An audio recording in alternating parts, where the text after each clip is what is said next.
Welcome to the Motormouth YouTube channel. I'm Zach. I'm Andrea. And we do full-length car reviews each and every week. And halfway through, we stop for a segment called Questions, Coffee, Cars. And we've spun it off. We're almost at 100, Andrea. We're just shy. We're at 97. How do you get a question in? Follow along on Instagram at Motormouth_Andrea. Every Sunday morning, I put a post out on Instagram with Zach and I holding coffees. Once we gather our questions, the post is deleted and we start the show. Something fell on me. We've got a bug in here. Great. All right. Let's see how that goes. Time now for questions, coffee, and cars. Your questions from Instagram. Do you think it would be too extreme for governments to impose 100% tariffs on all Chinese branded cars, irrespective of the country of manufacture? Wow, we're getting like we are off to the races with this one. I think that they have to do it because... Sorry to jump in. So what they're trying to do now is target the origin of the car, not that it's a Chinese brand. So if a Chinese car company wanted to set up shop here... Yes. Okay, is that what you're going to say? Yeah, if they want to set up shop here, they can set up shop here. But you can't...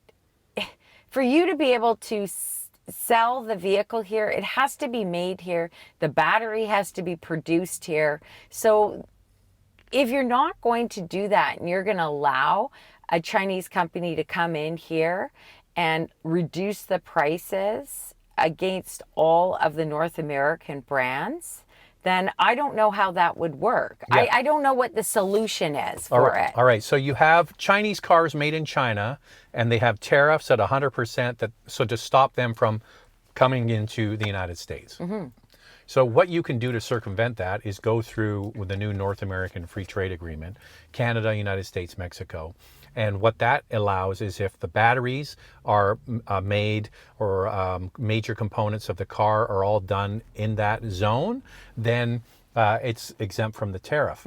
But the big question is, why are we doing this? Don't people want cheaper EVs? That's what a lot of people write when we talk about this stuff. And they say, I would be quite happy to have a $20,000 EV. But you've got to remember that the Chinese government is subsidizing these companies to get, like, there are hundreds, I'm not talking about 100, hundreds of EV startup companies that have all been promoted by the Chinese government to undercut. And so that's going to ruin our domestic auto industry. Yeah, I mean, it's just not possible to do it. It's got to be on an equal playing field. And if they're coming in, and yes, they will give you a less expensive EV, but it's not fair to the others that are following different rules. I think you would just destroy them. Then the other option would be to bring in all Chinese EVs, and we sell Chinese EVs here, and the other manufacturers sell no EVs, and they get a break. And they can continue to sell gas models, plug-in hybrids, and hybrids. But they can't produce EVs at the rate and the price that the others are producing it at. Okay, so there's a whole geopolitical thing going on here as well. So we'll zoom out and we'll get away from the EV space, and we'll just talk about China and the politics of controlling the new materials that are going into everything from your smartphone to your laptop, electric vehicles, solar panels, all that kind of stuff. China is basically the junction where everything goes through to supply a lot of materials to companies that need to make these products. They have a huge, almost, it's not a monopoly, but it's almost close to a lot of the rare earths are going through China. So then if you get everybody hooked on their cheap products, then they have total control. So that's why there's a lot of resistance to basically handing power of transportation and the future developments of energy to a communist country that has a poor track record for human rights and a lot of other things. Yeah. No, I think that they have to continue at this rate. Some may disagree with that. Oh, some do. I just feel like it's got to be an even playing field. If you have multiple cars, GTI, Porsche, Honda, how are you guys managing the insurance? Are you paying for insurance on all the cars that you own? We certainly are. Well, we can't not insure them. I think he's thinking that you bundle them together. Every vehicle here. We have the Insurance Corporation of British Columbia here. Rant. And, well, you can rant after I'm done. And we have to insure each vehicle separately. And it's based on a variety of things. For example, the Honda Civic, the main driver is our son, who is 19 years old, which makes him a young driver. Spandy. We pay a fortune in insurance. I actually don't even know how Charlie would be able to run a car. If we He's didn't still in subsidize school. it. Yeah, I just don't know how young people are doing it today. Everything is just so expensive, from food to insurance to cars to gas here in British Columbia and other parts of the world, of course. So every vehicle is insured. I just want to add, I just want to explain the difference, okay? Can I Okay. just jump in and explain Okay. the difference? Okay, so if you live in another jurisdiction in Canada and in the United States, if you have, say, 3 cars, right? You buy one policy for your family. So you have mom and dad, and maybe the kids drive one of them, and you have all 3 vehicles insured under one policy, okay? And that's, sure, they break it down. There's individual costs for each one, but it's one policy. Here in British Columbia, every separate car has its own policy. You don't buy the insurance as an individual, you buy the insurance for the vehicle. So every single vehicle that we have has its own separate policy. Yeah. We can't say we've got $5 million of liability that covers all 3 cars. Each one of them has that. Each one. And this is the problem, because we have government-run insurance corporation here in British Columbia, which is actually not such a bad deal if you drive one car. Yeah. But if you have multiple cars, you multiply these individual policies, and it's absolutely astronomical. Yeah. And that's what I always say to ICBC is like, come up with something that is fair, like you have in other jurisdictions. That was my rant, Andrea. I mean, in most cases, let's just say a family may have 3 cars. The wife drives one, the husband drives one, and then maybe you have a third car that your kids need to drive on, or you have one car and everybody shares it. So if that's the case, you'll find it fine here for insurance. But with multiple cars, it becomes really tricky, and it has to do with your clean driving record, how old you are. In fact, the Volkswagen GTI, we pay more insurance on that because it's a GTI. it's a young person's car. But Because we're so young. But we have a clean driving record. And I said to our insurer, shouldn't that help? And she goes, it's a young person's car. Sorry. It's crazy. Silly. And the interesting, we have 2 Porsche Cayennes. This is a diesel, and we have a GTS with a V8, and the GTS is like almost half the cost of this one. So strange. Like the whole, I guess because it's older. I've That's why. never added up all the insurance costs per year, Andrew, because I don't want to know. Yeah. I don't want to do the math.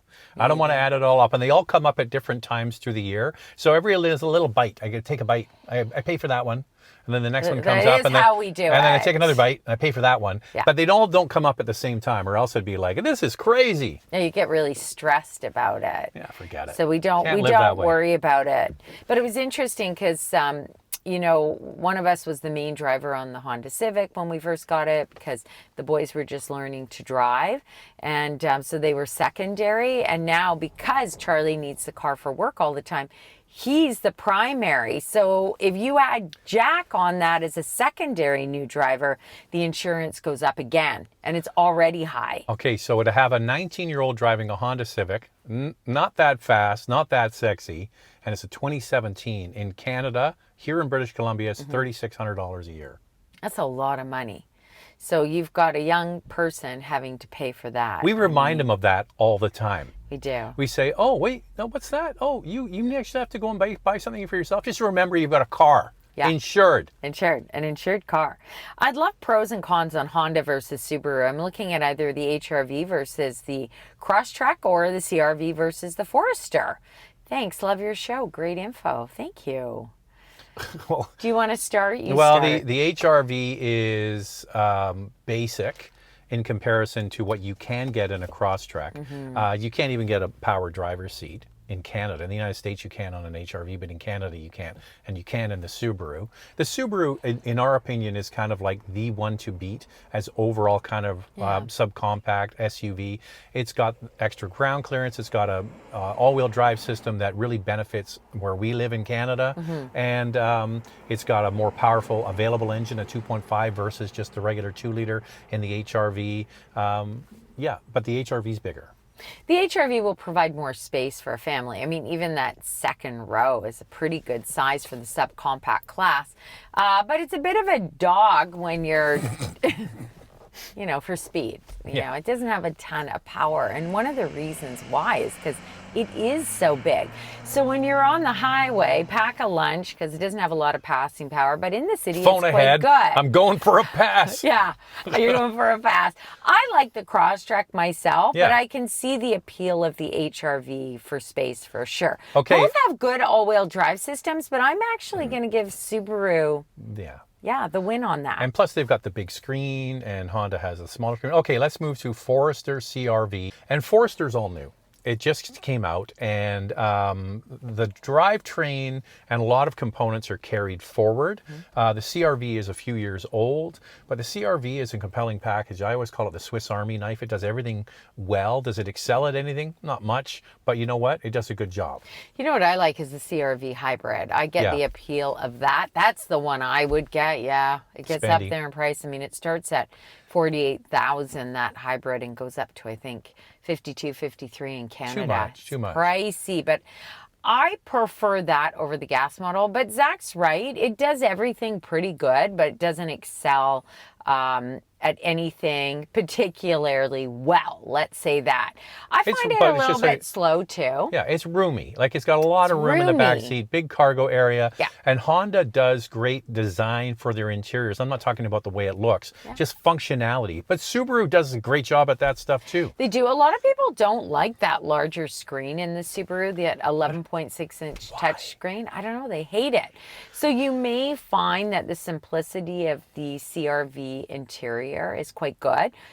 Don't get me wrong. I think that the CRV is a great option. Would I go for the CRV or would I go for the Forester? I think I'm going to go for the Forester. Well, the one thing, we drove the Forester, and the video is on the channel. I'll tell you what, I'll put a link here. I'll put it right here. Watch it, because the takeaway right away when we drove it, even for like 5 minutes, we're like, wow, this is so much more refined and smooth. And Subaru, if you're looking for comfort, the seats are good. It's smooth. It's quiet. It's a little bit more upscale feeling maybe than the CRV, but there's no wrong answer with those two. No wrong answer. Both are great options. For a non-luxury midsize SUV, plug-in hybrid, Mazda CX-70 or 90 or Kia Sorento or something else. Living in Alberta, don't currently need a third row, but could be useful as my toddler grows and maybe gets into sports. Thanks. Love your content. Been watching for years. Thank you. Yeah, the problem is in the midsize 3-row SUV, there isn't really much in the way of plugins for non-premium, right? Yeah, because I'm just thinking Grand Highlander. Outlander plug-in hybrid. Yeah, there's Outlander. But it's too bad that Highlander and Grand Highlander don't offer a plug-in yet. Yeah, but a hybrid. But they do offer a hybrid. Yeah, so I would say Sorento is pretty nice. Sorento is great. I think that's an excellent option. It's not as big as the CX-90, of course. So the only issue with the Kia Sorento is that you get captain's chairs with the plug-in hybrid. I don't know if that works for you or not. There is no bench seat. Maybe if you're going to have more than 2 kids and you want to put them across a bench seat, 3 across, then I think the CX-90 would be a better option.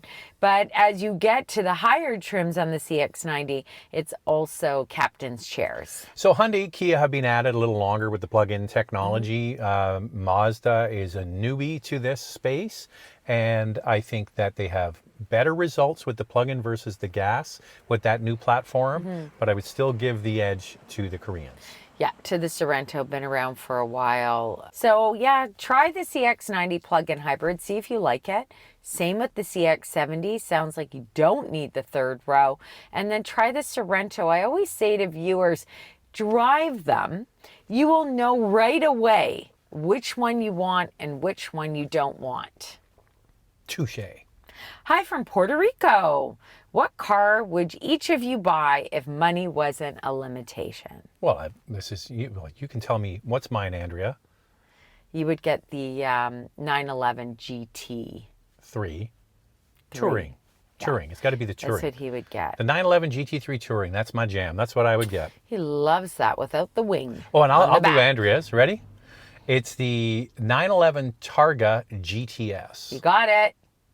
And I'd go with a fun, bright color. Oh, gosh, I would love that car.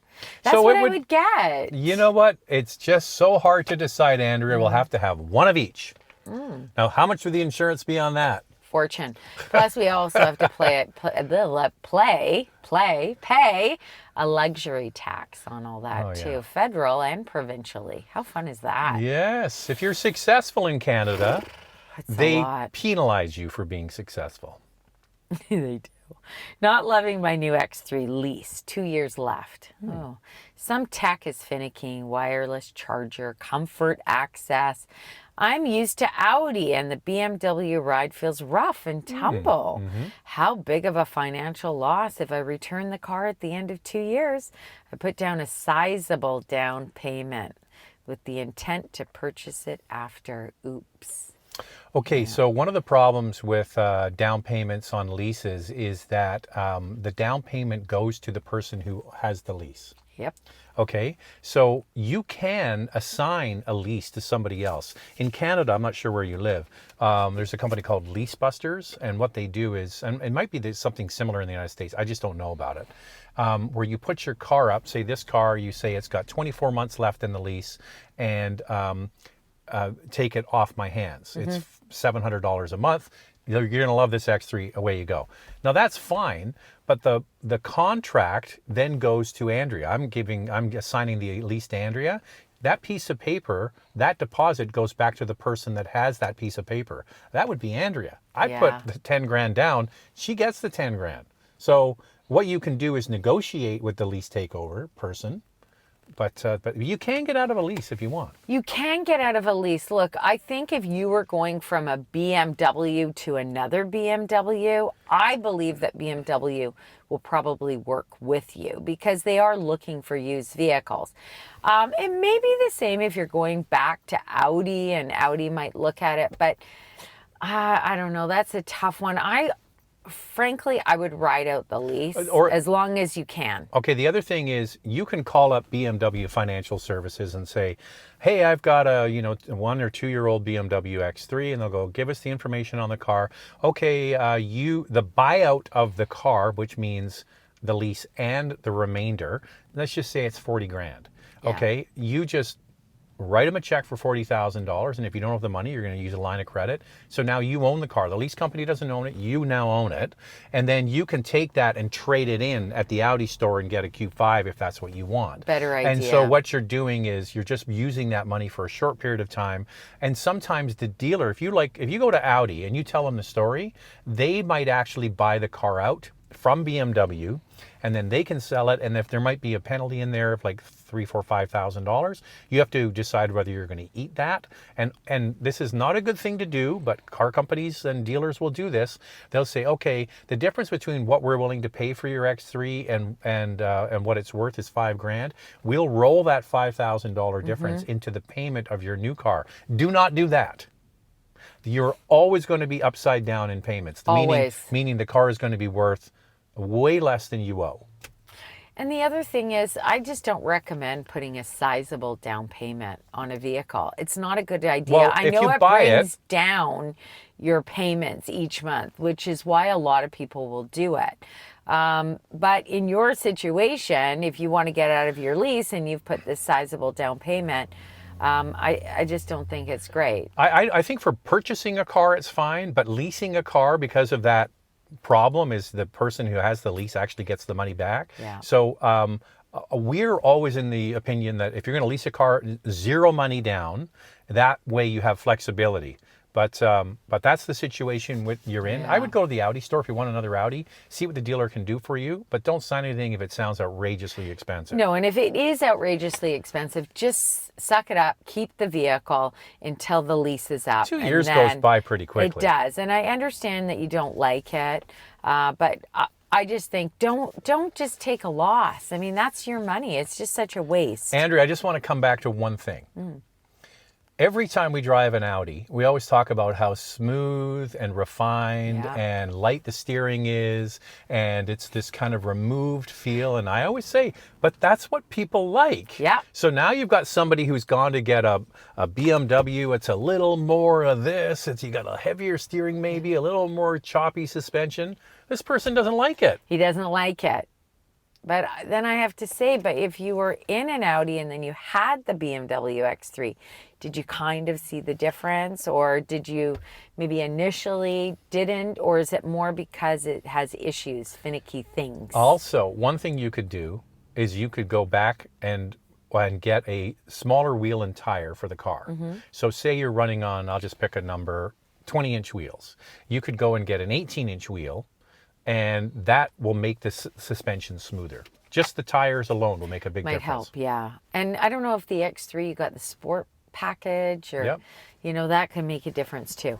Why do you think Toyota decided to go with their 4th gen hybrid system in the Signia instead of the 5th gen that's in the Camry?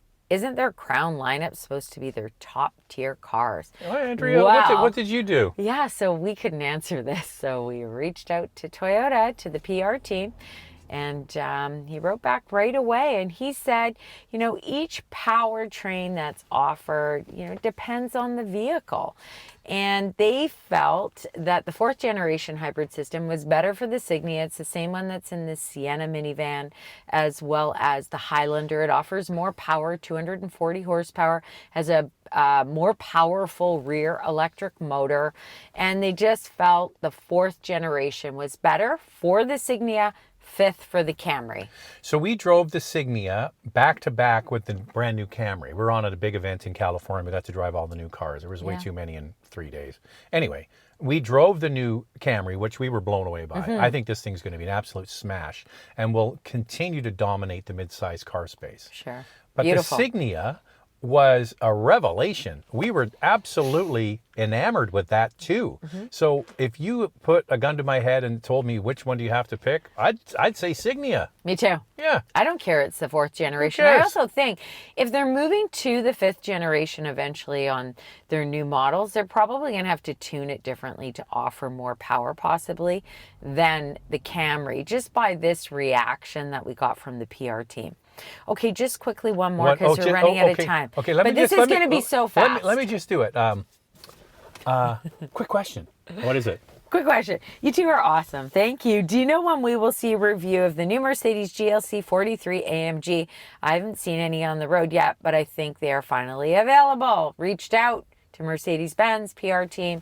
They said that they are hitting dealerships now or quickly. They're on the way. I don't know if we're going to get an AMG model in the press fleet. They're telling us that there's a GLC coupe that's coming in. Well, it's the same powertrain. What I'm curious about is because I don't follow the GLC AMGs that closely because we've only had opportunity to drive the regular 300 gas model. So there was a lot of rumors that the GLC 43 would be the plug-in. Yeah. And not like a turbo V6. So is that the plug-in? I don't know if it's see, the plug-in we'll have to or wait. not. I'm not 100% sure. I mean, I could Google it, but they didn't say that we were getting one in the press fleet. So I don't know if we'll be able to. But I hear the plug-in hybrid is going to have some pretty good range. Whatever. Whenever they show up, we will drive them. We'll drive them. Because it's really not a bad thing. Oh, by the way, there's a Mercedes-Benz. Okay, we'll take it. Yeah. There you go. So how do you get a question in, Andrea? Follow along on Instagram at motormouth_Andrea. Every Sunday morning, I put a post out on Instagram with Zach and I holding coffees. Once we gather our questions, the post is deleted and we start the show. Keep an eye out for questions for the 100th episode of Questions, Coffee, and Cars coming from Newfoundland. Cannot wait for that trip. We keep refreshing the weather page. What's the weather going to be like? And it's actually going to be pretty good. It's not bad. Not bad. All right. So that's it for this one. We'll see you next time. Thanks for watching. See you next time.